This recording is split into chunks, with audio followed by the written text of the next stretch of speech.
Вакт Диди Хабаринау. Колонна из 25 грузовиков. Бизнесмен из Хатлана помог врачам во время пандемии. Предприниматель из Хатлонской области оказал глобальную поддержку врачам и больным региона во время пандемии коронавируса. Душанбе, 10 мая, Спутник.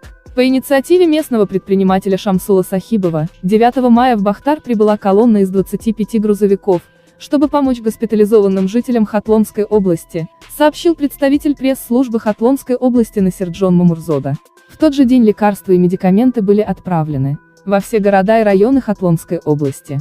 В рамках кампании, которая проводится под названием «Исцеление и солидарность», медицинские учреждения во всех городах и районах Хатлонской области будут обеспечены медикаментами, включая различные лекарства, защитную одежду, защитные очки, перчатки, медицинские маски, одежда, антисептики, моющие и чистящие средства и прочее предоставляются абсолютно бесплатно. Губернатор Хатлонской области Курбон Хакимзада на приеме колонны медикаментов отметил, что эта инициатива предпринимателя Шамсула Сахибова основана на распоряжении президента Таджикистана Эмомали Рахмона.